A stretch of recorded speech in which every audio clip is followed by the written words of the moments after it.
Have you guys ever actually heard the pentatonic scale? I mean, like, heard it and decided, yeah, I like the way that sounds, or nah, that fourth interval and seventh interval of that major scale, not really for me. I'll just stick to the pentatonics. I mean, really? Have you guys ever actually asked why we learn pentatonics? Well, today, instead of just learning the pentatonic scale, we're going to hear the pentatonic scale and let you decide if it's worth you moving forward down the road to spend a lot of time learning pentatonics, or if you just watch this video, come to a halt and go, no, I got it. I think this guy makes some sense. Or he's crazy, he makes no sense. Either way, let's talk about learning the major pentatonic scale today, not the minor. So guys, the first thing we have to learn in order to understand the pentatonic scale is to learn the major scale. The major scale has 7 notes in it, built off of whole steps and half steps, and I'll show those in just a second. And then the pentatonic says we can only allow 5 notes in our scale over here. Penta means 5. I don't know where it comes from. Some, like, 1970 AD reason why penta means 5. But in our world, it just simply means there's 5 notes in a pentatonic scale. And the 5 notes that they use are from the major scale. They just removed the 4th interval and the 7th interval from a major scale. So let's learn the major scale real quick, and then let's talk about the pentatonic scale. Today we're going to learn the G major scale and the G major pentatonic scale. So starting on the 6th string, and we're going to learn this just on one string. We're not going to sit here and do a video on all the strings all over the place. There's other times for that in other videos. Today we're here to hear what a pentatonic scale sounds like. So we're going to start on the 6th string, 3rd fret, and this is going to be our G note. It's the G major scale because we're going to go from a G note to a G note with our whole steps and half steps using the major scale. So it's a key of G. And then once we learn and play these intervals, we're just going to hear what they sound like against a G chord. So hopefully you know how to play a G chord by now. All right, first interval, easy enough. The G note. Well, that's already in the G chord, so not much to talk about. But let's do our major scale real quick from G to G. So we're going to move a whole step from this first note. That'll be the 2nd interval of the major scale. Then we're going to move a whole step. This is the 3rd interval. Then we're going to move a half step, 4th interval. We're going to move a whole step, 5th interval, move another whole step, the 6th interval, and then we have a whole step to a 7th interval and a half step back to the G, finishing up the G major pentatonic scale. In order to understand the pentatonic scale, all we have to do is remove the 4th interval and the 7th interval. The reason behind that is we're trying to remove these semitones from the major scale. These semitones supposedly create too much tension and cause your ear to kind of not enjoy the way they sound, or they create too much tension, and then we have to learn how to resolve that tension properly. And avoiding the 4th interval and the 7th interval never creates the tension, so we never get that weird feeling that we have to either resolve it or that we've hit anything improper to begin with. But let's hear these notes now being played against a G chord. So we'll begin with playing a G chord. Now we know that the first note, the G, is going to sound right because that's the bass note of our G chord. We don't need to waste any time hearing what a G sounds like because we're already playing 2 of them. Playing a G note anywhere is going to sound just fine.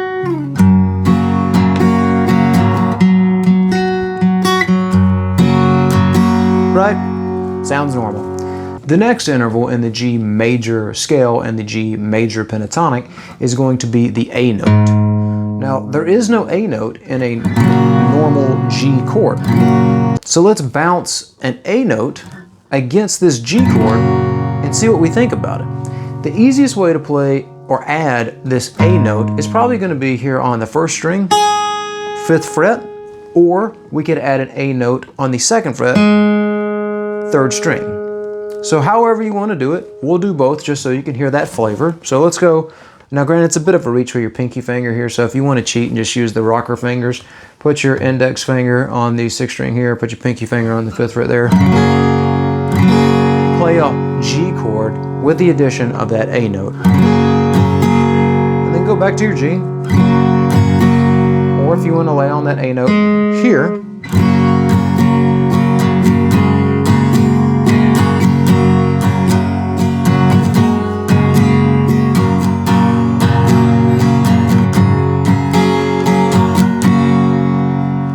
I kind of like the way that sounds. It doesn't sound abrasive to me, and it's in the G major pentatonic, so it's supposed to sound good, right?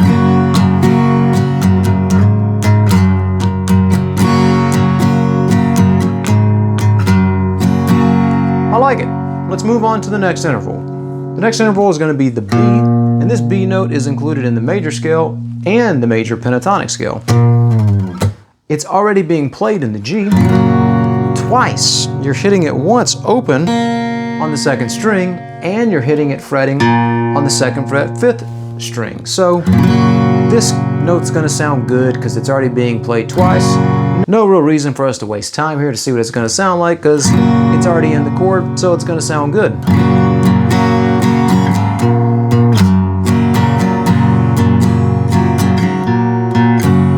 Right? Let's move on to the next one. Now here we come to our first bump in the road. We have this fourth interval of the G major scale that the G pentatonic says is not allowed, so we cannot play this one. This one builds too much tension. So this is going to be a C note. So let's go back to our G chord. The easiest way to really hear this is to play it on one of these higher strings. If we were to remove our G note here and play the C, you can hear it, but really what we're doing is creating a different chord altogether. So we really want to hear what it sounds like against a G chord. So it's a little bit difficult to play, but the C note on the second string first fret is what I'm going to aim for so that we can hear what it sounds like. So I'm going to play my G chord, and I'm just going to bounce on and off of that first fret second string.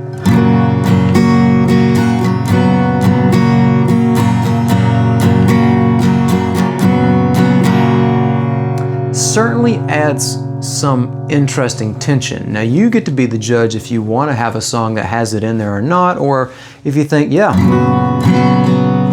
I can hear that weird tension. Now it's still within the G major scale, so it certainly will still fit. It's not like it's outside, you know, like a note, something like this.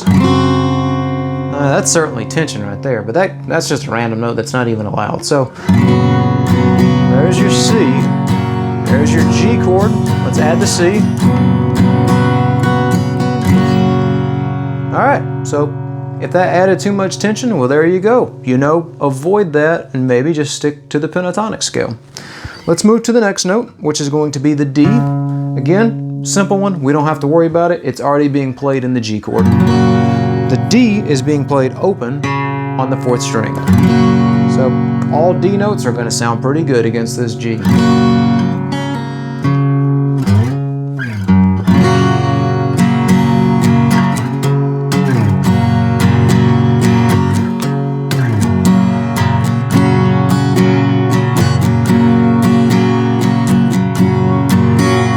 Those last two, I was just adding the D note right here on the second string, third fret.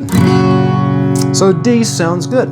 Let's move on to our E note. Now this note is not in the G chord, so we're going to have to add it somewhere to see what it sounds like.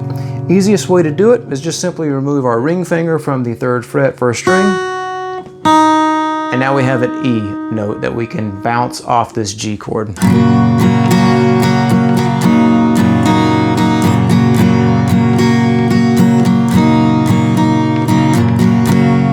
You could also add it on, say, the second fret, fourth string, right?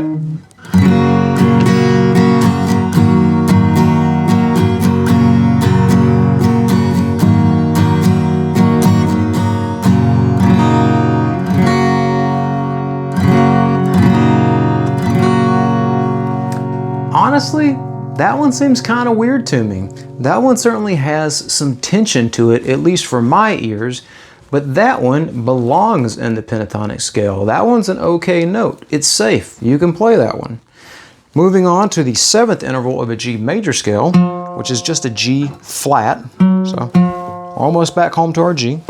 This G flat is supposedly not allowed in the pentatonic. It's too much tension. It's ugly. It's going to make everybody freak out. Well, easiest way to play it against a G chord was just move our G note here from the third fret to the second fret. Let's play that real quick.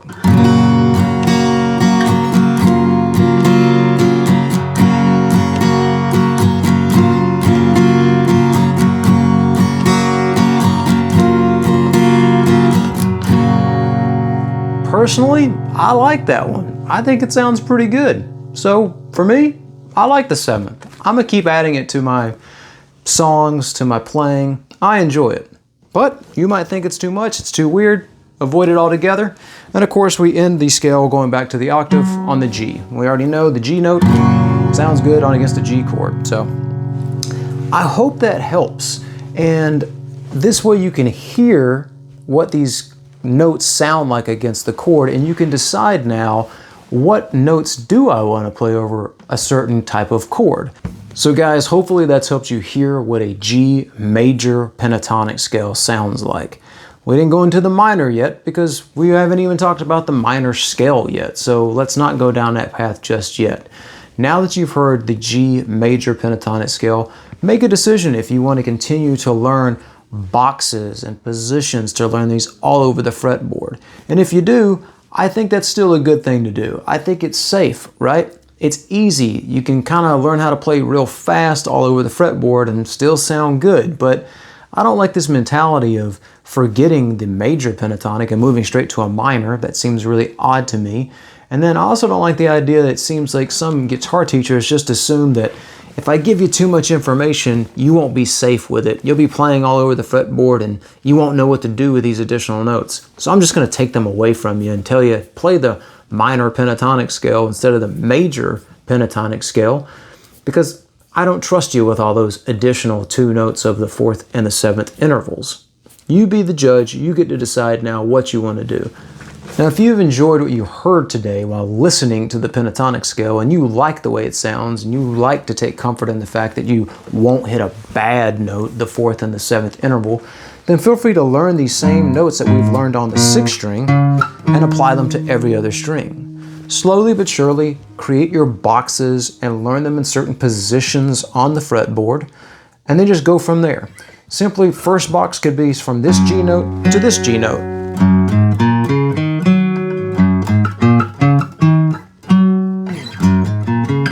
Or you might want to go from this G note to this G note.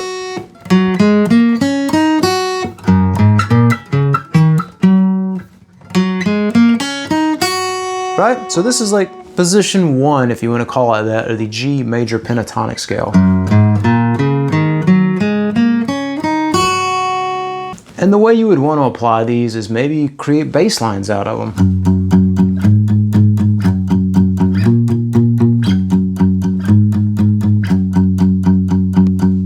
Right?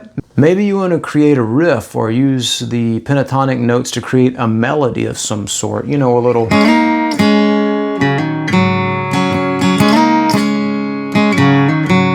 Or you just want to tap on these notes going from one chord to the next chord as a filler of some sort, right?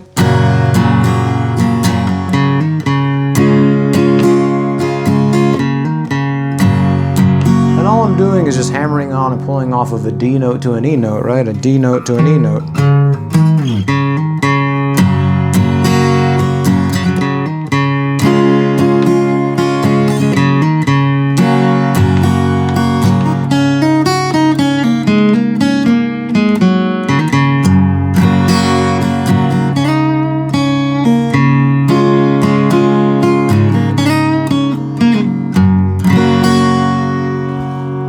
Something like that, guys. Anyway, I hope you found that useful. Hopefully you can understand what a pentatonic scale sounds like today, and now you can move forward with deciding if you want to learn more or just continue hanging out in your major scale because you're happy there. Otherwise, guys, hey, if you want to learn more from me or if you want to see some of my original music, feel free to click on this little picture over here, and then, you know, we'll see you in the next video. But until then, keep creating music because I'm listening and I can't wait to hear what you're going to create next. Bye, guys.